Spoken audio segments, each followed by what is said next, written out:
Our next speaker is Sherif Andrawes, and he is the Global Head of Natural Resources for BDO. So Sherif is BDO's Global Head of Natural Resources with over 35 years experience in executive leadership and corporate advisory and finance roles in Australia and Europe. Sherif has led teams within BDO for a number of mergers and acquisitions and has prepared numerous independent expert reports and other special investigation assignments, having prepared over 400 public independent expert reports and investigating accountants' reports. Sherif is recognized as a leader in his field in Australia. Sherif's value experience covers small, medium-sized, and large businesses in both the private and public sector and extends across a wide range of industries with a focus on the mining sector. His valuation report have been required for many different purposes, including transaction support, capital raising, taxation, change of ownership, and disputes between owners. Please welcome to the stage Sherif.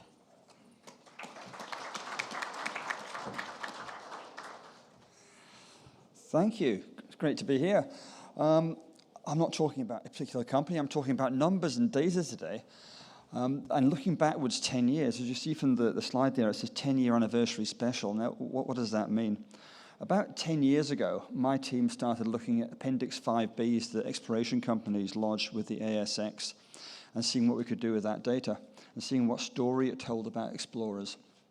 And it's 10 years since we did our first one. And what we do every quarter, we take that data from the Appendix 5B. And what Appendix 5B is, if you don't know, it's a fairly standard form that every listed explorer has to lodge within 1 month of its quarter end on the ASX. And it sets out how much cash it's got, what cash it's raised, what cash it's spent, and what it spent that cash on.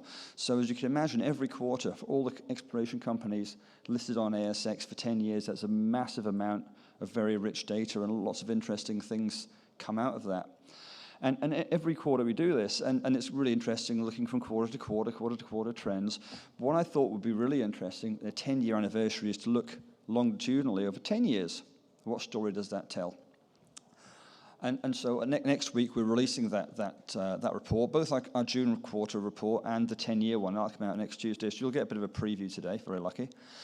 One thing we've never done is actually then analysed even deeper and looked at specific things like regions. And so what we thought we'd do for this conference is actually look at Africa and look at those ASX-listed explorers that have a focus on Africa over 10 years, and what does that data actually look like for African companies, and what does it look like compared to the rest, the whole data set. Now, it's a little subjective because you have companies that operate in Africa, explore in Africa, but aren't African-focused. So it's been a bit of a task for my team going back for 10 years and reassigning which company is which and saying what are African companies. So let's look into that data a bit first off. The first thing to look at is the number of companies that are in this data set. The red graph shows the overall number of ASX-listed explorers that there are.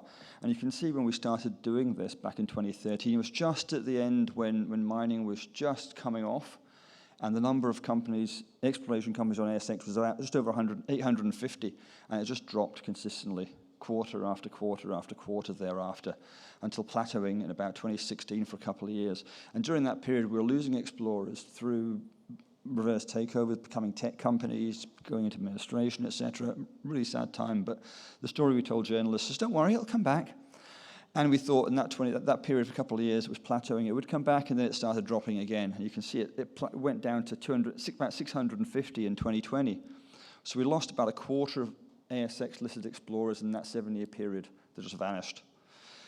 One thing you'll see when you look at this 10-year data, and the following slides you'll see is that 2020, everything sort of changed, and this graph started going upwards. And every quarter since 2020, number of explorers has gone up.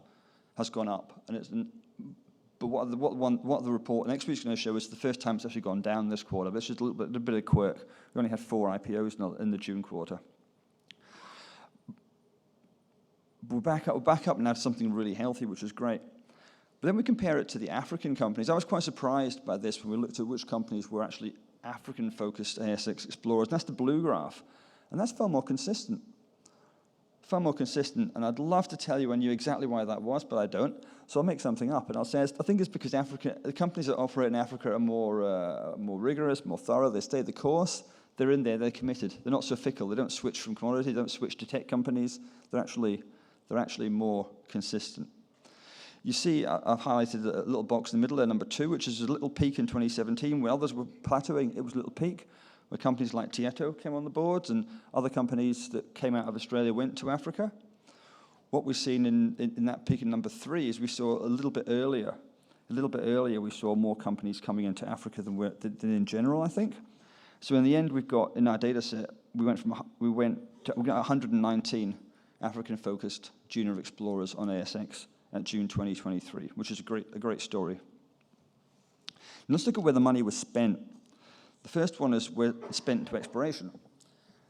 Now, you can see that consistent with that previous graph, exploration expenditure was going down quite a bit. The graph shows total exploration expenditure for all the companies listed together in the bars, and in the line it shows the average per company, and they're very consistent.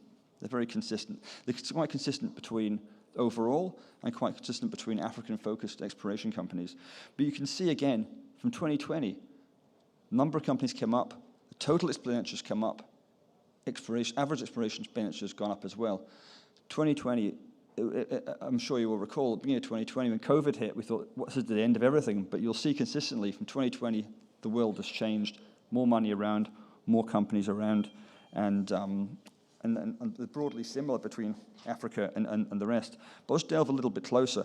This graph shows African explorers in blue and all ASX in orange. And you'll see it's broadly similar across the two lines. There are 3 boxes I pulled out there. One is the area between 2017 and 2018, right in the middle, where the African line was much higher than the all ASX line. And that's where we saw, I mentioned earlier, some of those companies coming in that 2017-28 period and spending some big money in Africa, which they really weren't doing elsewhere. And then you can see in that second box number 2, which is 2020, when COVID hit initially. And I think ASX explorers were less able to spend money in Africa at that time because of COVID restrictions, travel restrictions, and they dropped below. And for a period, it has dropped below, but it's come back. And you'll see that since early 2022, it's come back in line. What ASX-listed explorers are spending in Africa is now in line with what the whole wider exploration community. So that's money that's been spent. How much money do they actually have? Now, this is a bit busy, this graph, and I'll break it down a bit in the following one. But this is the absolute cash companies had in exploration companies had. The bar graph shows those who had, the bottom one is all ASX, top one's is African ones. And the bottom one shows in purple those who had less than $1 million, and in blue those who had more than $1 million in the all ASX. And it's quite striking, as you can see, from 2013 to now, how many more companies have got more than $1 million? How much more cash there is in the sector than there has been since prior to 2020?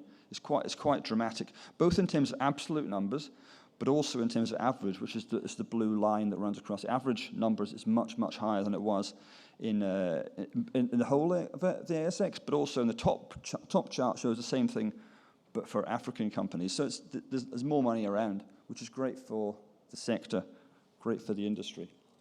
Now, if I go and do a similar thing and do a comparison between African and the general listed exploration space, you'll see it's very similar, but at the start and the end there are a couple of differences.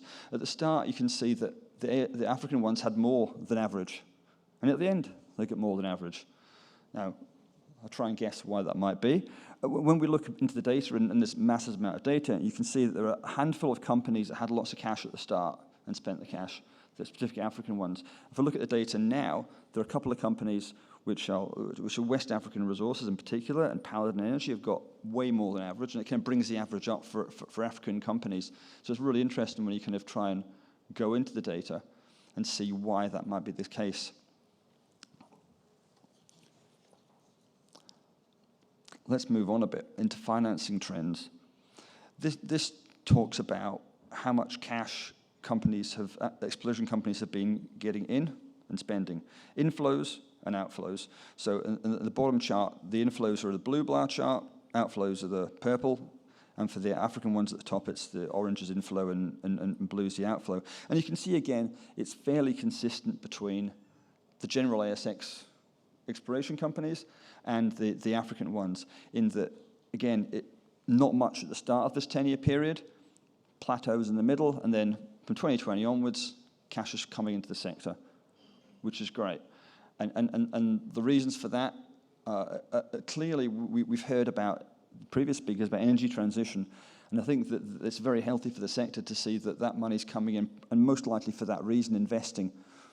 But we've also heard that there's not enough money coming in, so those numbers should be and could be, and hopefully will be, a lot larger to get access to the minerals that we need to support the energy transition. But it's very healthy for the sector, as you see, and you can see for Africa that it is consistent with the ASX in general on that. The next one is investing. Excuse me. And so what the Appendix 5B is also talks about what the money's spent on. And investing is when you're acquiring new projects, when you're spending money on plant and equipment and those sort of things. And you can see, again, not a lot, very little investing was done for a long time there. And then this one is where cash is going out, so negative numbers are quite good. Looks a bit counterintuitive. Why are these numbers going down at the end? But going out at the end means you're spending money, you're investing money. And you can actually see that the African ones are probably a bit more going in those last, 7 or 8 quarters than there is in the general ASX listed exploration space. And I think that's because many of the African companies are bringing things now into production, into development, and spending money in actually making tangible things happen on the continent. And that's where that money is going. It's being invested, which is very healthy and brilliant to see. The last one, and the last thing to talk about, is administration expenditure. Administration expenditure is always an interesting one. What's happening with that? And you can see that, again, interestingly, this is much more consistent because you still have to pay your auditors, you have to pay your ASX listing fees, you have to pay all that sort of stuff. It is less variable. It's a more must-have, unfortunately. But again, you can see the drop down a little bit, and it's come back. It's come back at the end as people are probably loosening the purse strings a bit. Plus, there's also some inflationary costs at the end in the last few periods. We see at the front, at the beginning, there seemed to be, for some reason, I haven't quite got my head around it, I'll go into the data as to why there was more, on average, in African companies than there were in general ASX, but it's now come to be a lot more consistent. One thing this shows, just out of interest, my interest more than anything else, is because this is a quarterly thing, you can see the variation per quarter, and you see that September and December admin expenses are always higher than others. So if you're doing your budgeting, just remember that September-December quarter is always the highest one. Don't know why. Well, but it is. So I think that I've really only scratched the surface in this. We've got our reports coming out. This report, the Africa one's on the website today, BDO website. Have a look at that if you like. The one for the general ASX and for the last quarter will be out next week. A lot of interesting stuff in there. And we'll over the next few months try and bring out other specials and other things where we analyse a bit more into this data, because there's a lot in there, a lot to see. But thank you for your time. Thank you.